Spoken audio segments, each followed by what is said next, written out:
Pertama-tama, marilah kita panjatkan puja dan puji kepada Allah, salawat dan salam kepada Rasulullah, kepada para istri-istri Rasulullah, kepada para anak-anak Rasulullah, pada cucu-cucu Rasulullah, dan seluruh ahlu bait Rasulullah. Kita harus mencintai ahlu baitnya Rasulullah. Siapa ahlu baitnya Rasulullah? Ahlu bait, ahlu itu artinya penghuni, bait itu artinya rumah. Ahlu bait adalah penghuni rumah Rasulullah, yaitu keluarga-keluarga terdekat Rasulullah, ditambah oleh Bani Hashim dan Bani Muttalib yang hidup di masa Rasulullah sallallahu alaihi wasallam. Mencintai ahli bait adalah kewajiban menurut ahli sunnah wal jamaah. Belakangan ini saya dituduh tidak mencintai ahli bait karena saya meneliti nasab dari para orang-orang yang mengaku sebagai keturunan Rasulullah. Saya dituduh tidak mencintai dzurriyyat Rasul. Saya bukan tidak mencintai dzurriyyat Rasul, tapi saya tidak percaya Anda yang mengaku-ngaku dzurriyyat Rasul sekarang ini sebagai dzurriyyat Rasul yang benar. Masalahnya di situ.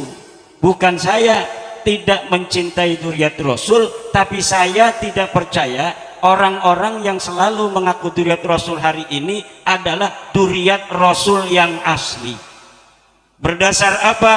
Berdasarkan penelitian saya tentang nasab-nasab para dzurriyyat Rasul dari kitab-kitab nasab abad ke-4, abad ke-5, abad ke-6, abad ke-7, abad ke-8, abad ke-9.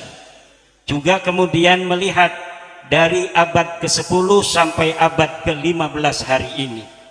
Dari penelitian saya itu, orang-orang yang selalu mengaku-ngaku bahwa dirinya adalah keturunan Rasulullah ternyata tidak bisa dikonfirmasi bahwa mereka adalah keturunan Rasulullah, yaitu dari mereka yang mengaku sebagai keturunan Alwi bin Ubaidillah, yang Ubaidillah ini mengaku sebagai keturunan Ahmad. Setelah saya teliti di kitab-kitab yang zaman, kitab-kitab yang qaribah, bahwa tidak terbukti bahwa Ahmad bin Isa mempunyai anak bernama Ubaidillah. Apalagi dengan membawa nama-nama besar daripada kakek buyutnya, dia kemudian memanfaatkan itu untuk sekedar mencari sesuap nasi, untuk sekedar mencari uang, untuk sekedar mengisi kehidupan dengan membawa-bawa nama leluhur. Ini adalah sungguh memalukan leluhur-leluhur mereka. Dan inilah yang telah diajarkan oleh para guru-guru kita. Siapa dia yang berprestasi, dialah yang patut untuk dihormati. Santri siapa kemudian dia yang mau ngajar ngaji, dialah yang jadi kiai. Anak kiai nggak mau ngajar ngaji, nggak usah dihormatin. Nanti anak kiai nggak ada yang mau ngaji lama-lama. Turunan Nabi sudah sahih, turunan Nabi, tetapi dia tidak ngerti agama. Jangan dihormatin berlebihan, karena itu akan berbahaya bagi keturunan Rasulullah. Suatu masa, suatu ketika keturunan Rasulullah jadi bodoh semua karena mereka tetap dihormati walaupun tidak berilmu. Ini ajaran-ajaran yang tidak tepat, akan memalukan Rasulullah di akhirat kelak, di mana anak keturunannya bodoh-bodoh. Kenapa? Karena hanya mengandalkan nasab saja. Bahkan banyak yang disclaimer, saya turunan Rasulullah, di dalam tubuh saya ada darah Rasulullah. Siapa yang menghormati saya sama dengan menghormati Rasulullah. Siapa yang membenci saya sama dengan membenci Rasulullah. Kalaulah saya berbuat baik, ikuti. Kalau saya berbuat jelek, jeleknya jangan diikuti. Tetapi zat sayanya harus tetap dihormati dan dimuliakan, karena di dalam diri saya, zat saya ada darahnya Rasulullah. Ini ajaran-ajaran sesat. Bahkan istri-istri Nabi dikatakan dalam Al-Quran, kalau mereka berbuat yang tidak baik, maka dosanya 2 kali lipat. Wa ulhiqa bihinna manin tasaba ilaihi sallallahu alaihi wa alihi wasallam min ahlihi ghairihinna wa min durriyatihi sallallahu alaihi wa alihi wasallam. Hadirin ma'asyiral muslimin rahimakumullah. Inilah pada malam hari ini saya hadir memenuhi undangan Abah Yai Ja'far Shadiq. Selain untuk bersilaturahmi, juga ingin mengajak kita semua untuk bersama-sama membawa umat ini menuju dalil, bukan menuju doktrin. Bahkan haram bagi para santri, para kiai yang sudah balagha rutbatal ijtihad, dia sudah bisa membaca kitab, dia sudah bisa membaca ilmu qawaid, bagaimana istimbat, kemudian di dalam agama dia masih bertaklid kepada orang lain tanpa mau meneliti tentang apa saja, tentang agama, tentang doktrin-doktrin seperti tadi. Kita tidak boleh bertaklid, tetapi harus mengistimbati dengan dalil.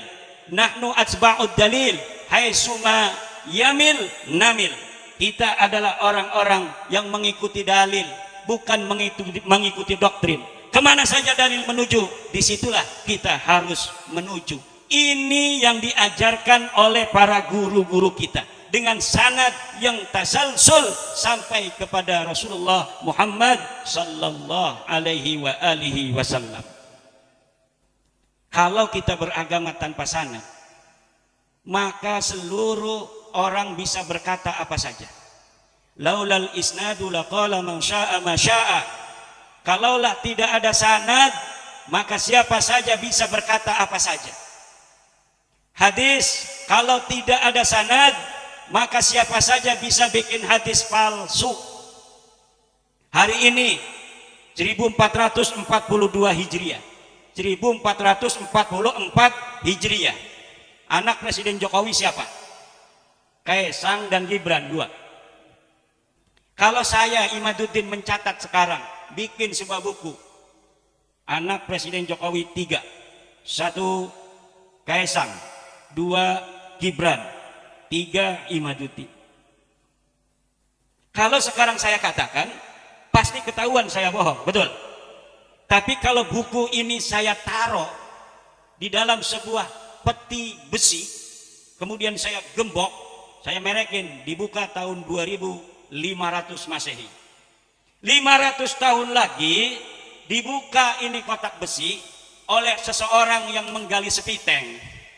Kemudian ditemukan sebuah kitab saya itu yang di dalamnya menyatakan bahwa anak Pak Jokowi 3, Gibran, Kaisang dan Imaduddin. Lalu orang itu membaca, oh berarti Imaduddin yang ada di 2023 yang sekarang banyak keturunannya di Kresek, itu adalah keturunan daripada raja besar di Indonesia zaman itu, yaitu namanya Bapak Jokowi. Mulai dari situ kemudian keturunan saya yang ada di Kresek itu akan ganti silsilah menjadi kemudian luhurnya Imaduddin bin Jokowi. Kenapa? Karena ada manuskrip yang baru ditemukan.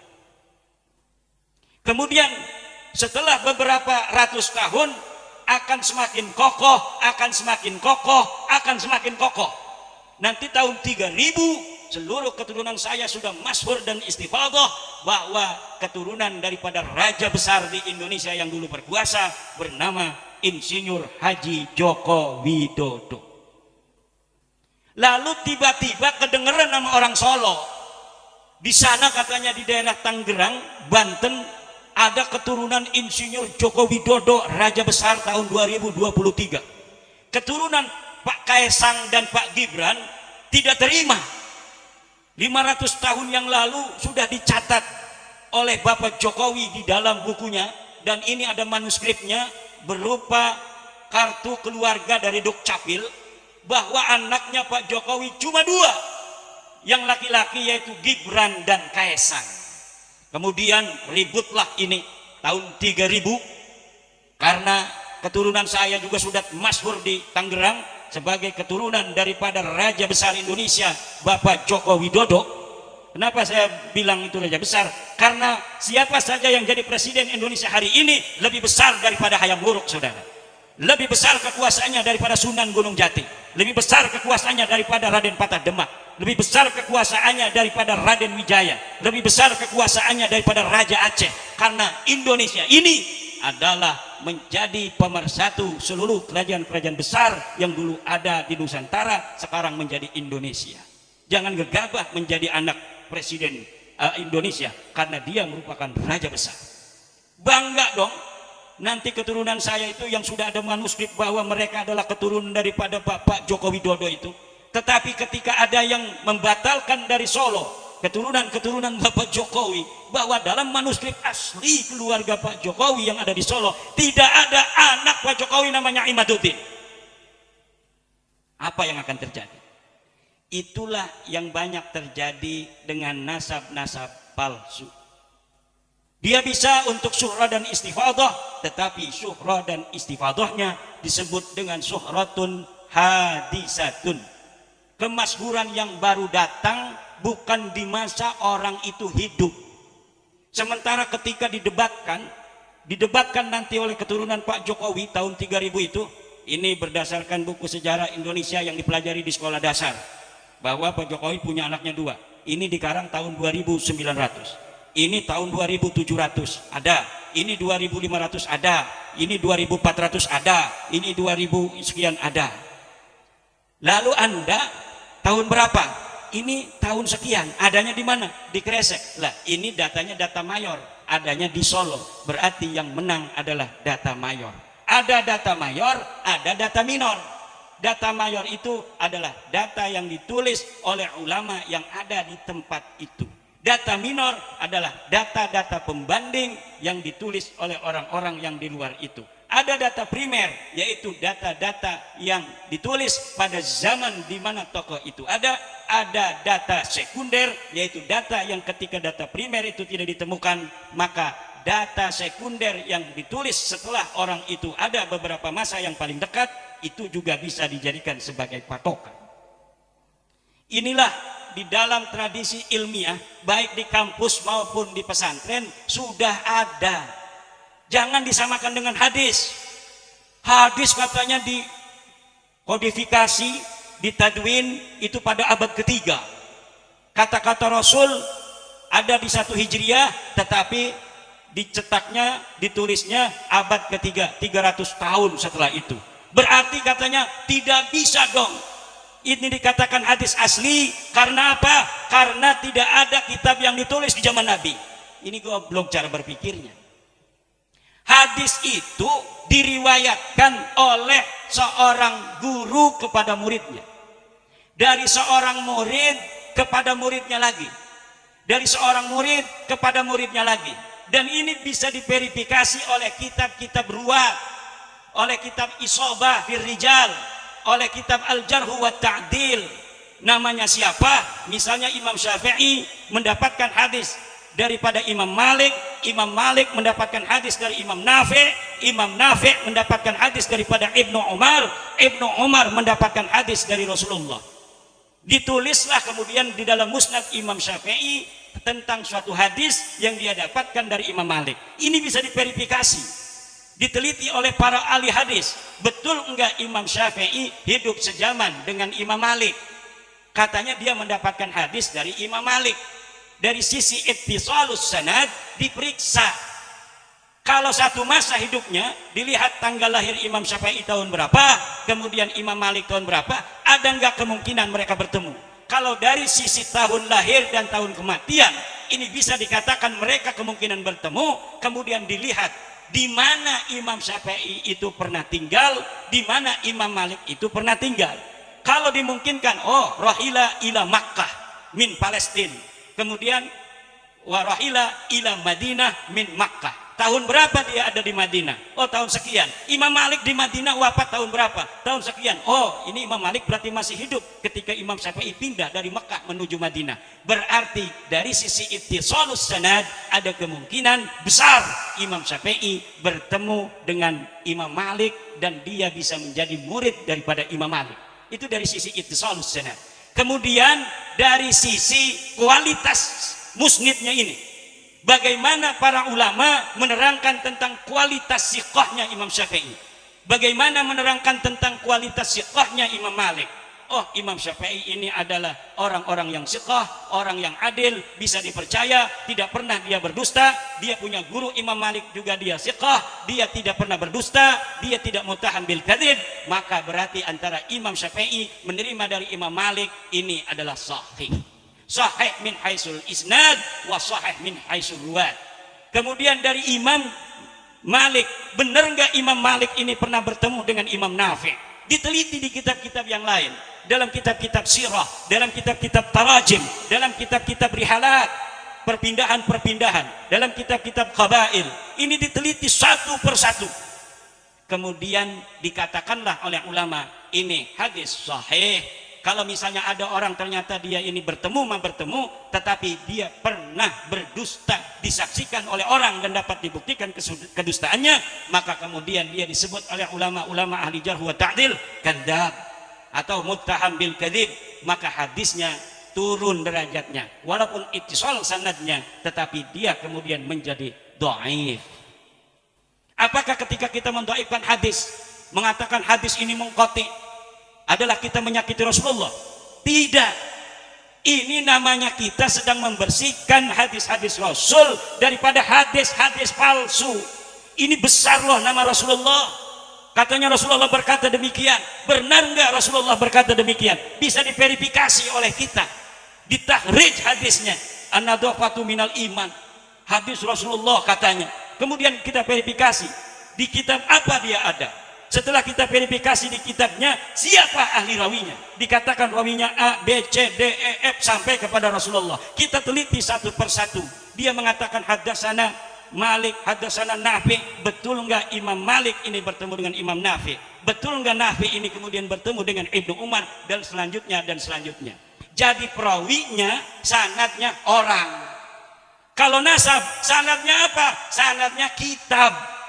Jadi perawi-perawinya adalah kitab. Apabila sekarang ada orang yang mengatakan mereka adalah keturunan Rasul, harus diverifikasi di kitab-kitab yang ada di setiap kurun, di kitab-kitab yang ada di setiap abad. Banyak sekali dalam satu abad ditulis kitab-kitab nasab. Kemudian pengakuan ini kita verifikasi. Dia mengaku ini Ubaidillah anaknya Ahmad, misal, maka kemudian kita verifikasi. Ahmad ini lahir tahun berapa? Wafat tahun berapa? Ketika kita mengetahui tahun wafatnya, kemudian kita verifikasi di kitab yang sama abadnya. Kenapa yang dipentingkan adalah tahun wafatnya? Karena kadang-kadang ketika ditulis sebuah kitab, dia masih hidup, ditulis anaknya cuma 3, tapi kemudian setelah itu kitab sudah dicetak, dia nikah lagi, punya anak baru, tidak tercatat di dalam kitab yang sudah ditulis. Maka lihat kitab-kitab yang ada setelah orang itu meninggal untuk memverifikasi apakah kitab yang ditulis ketika dia masih hidup dengan kitab yang ditulis dia setelah tiada, apakah sama atau ada tambahan. Ketika sudah diketahui bahwa tidak ada tambahan dari abad keempat, abad kelima, abad keenam, abad ketujuh, abad ke-8, semuanya sepakat tidak ada orang yang bernama Ubaidillah.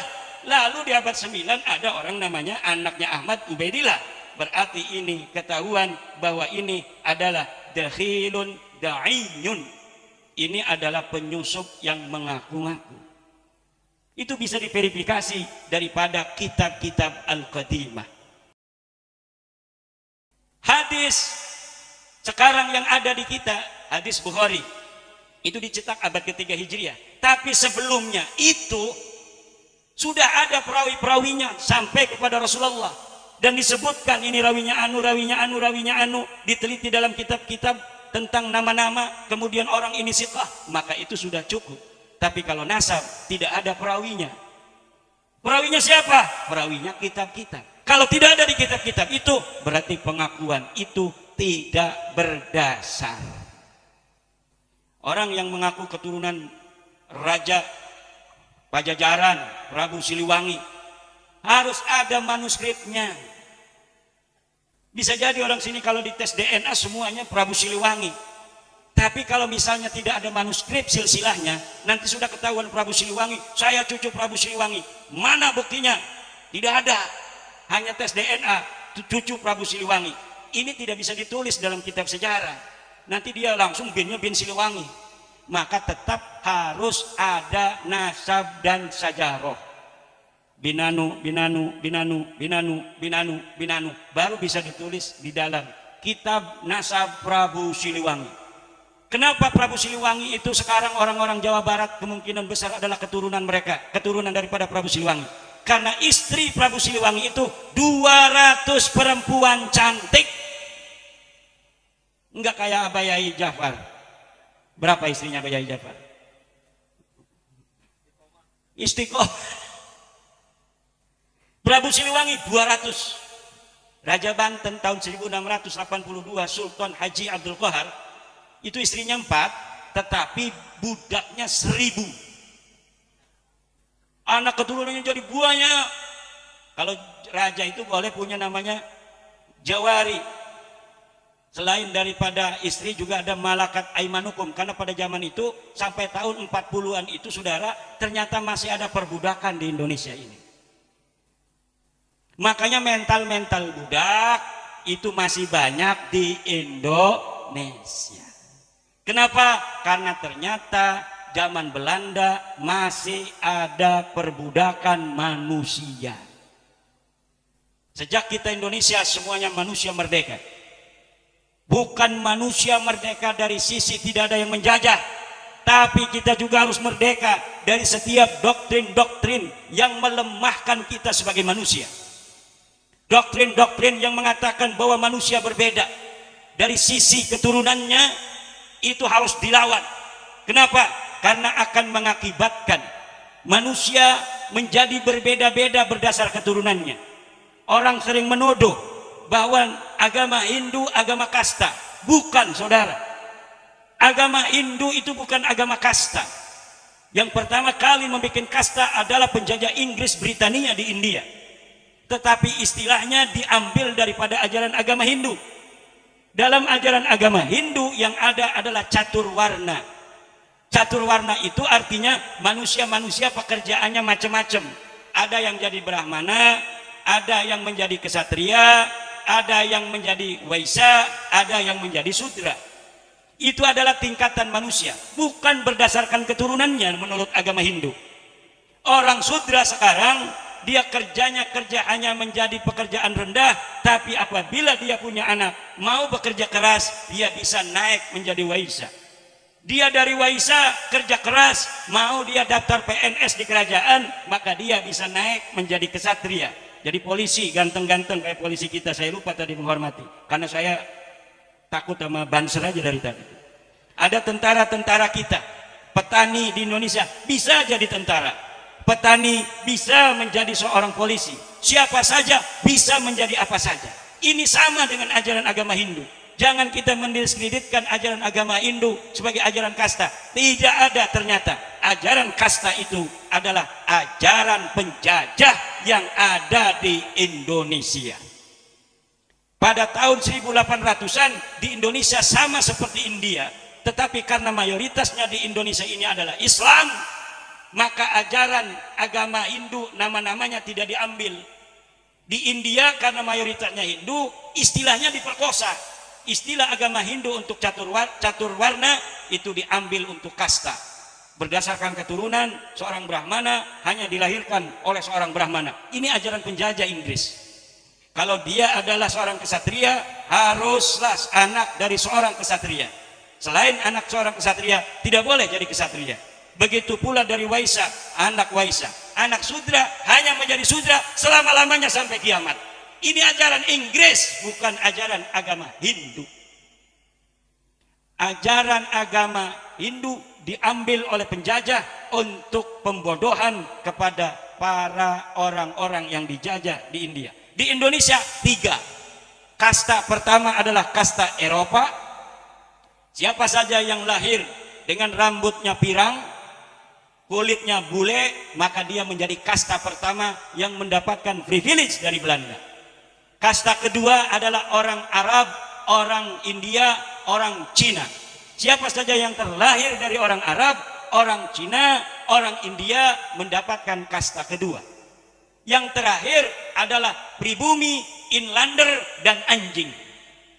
Makanya sering di zaman penjajahan ada kata-kata pribumi dan anjing tidak boleh masuk. Itu bukan hanya omongan halusinasi, tetapi dapat dibuktikan oleh dokumen-dokumen sejarah. Dan itulah yang menjadikan kita hari ini masih banyak bermental-mental inlander.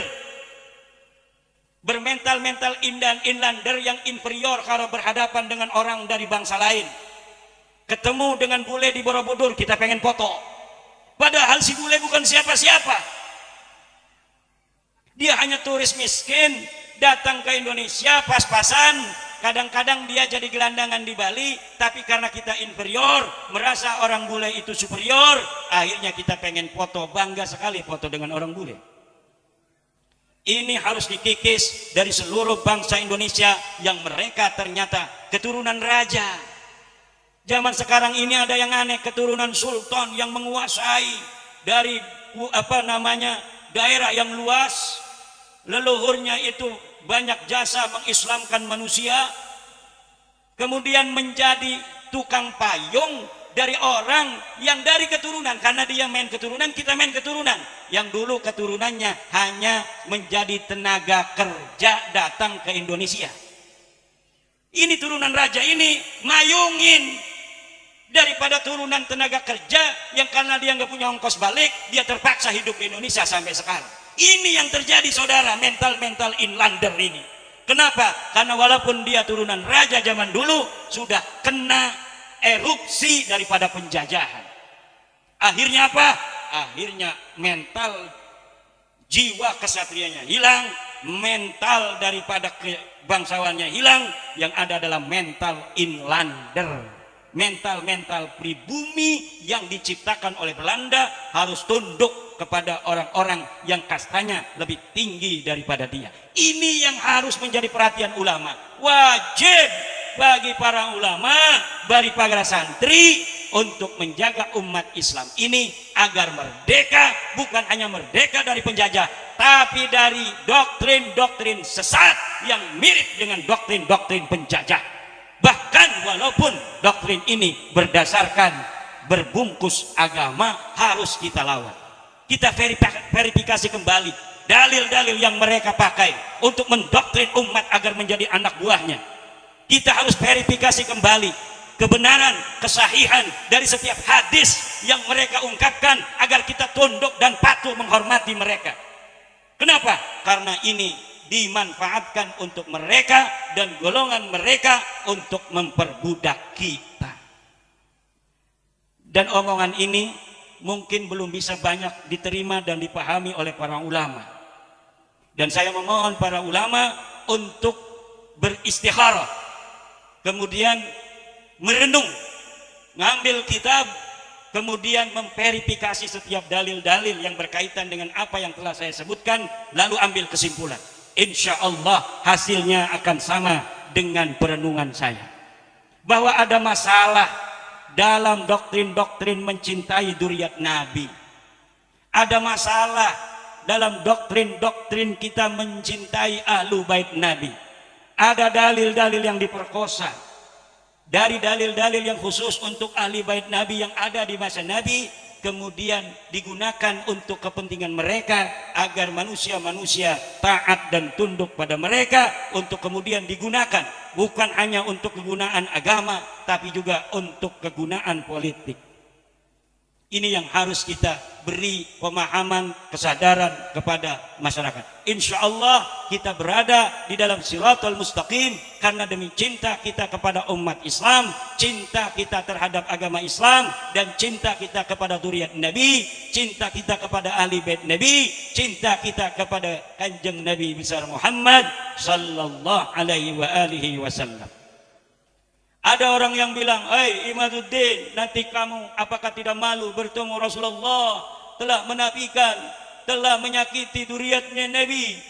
Di saat nanti orang-orang akan memohon syafaatnya kanjeng Nabi, engkau tidak akan dilihat kalau engkau menyakiti daripada turunan Nabi.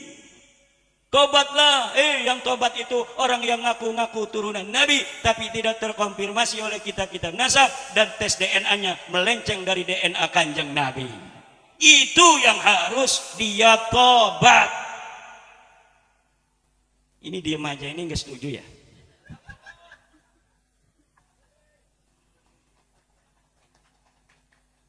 Ini udah malam juga. Kata ibu-ibu kok ceramahnya nggak ada lucu-lucunya. Saya nggak bisa ceramah lucu, Bu. Kita sekarang ceramahnya harus serius sedikit. Orang NU nggak kuat biasanya, sebenarnya nggak lucu-lucu tuh nggak kuat. Serius-serius itu nggak kuat. Nggak diajarkan oleh para leluhur kita mengajarkan agama terlalu serius, enggak. Ini dari tadi yang ngerokok aja jarang. Kenapa? Harus merokok. Ini serius begini. Harus nyantai. Kita diajarkan dari zaman dulu memahami agama santai, sehingga tidak terasa kita diajarin, masuk sendiri ke otak kita. Saya belajar mondok 12 tahun, itu tidak ada guru saya mewajibkan sholat tahajud.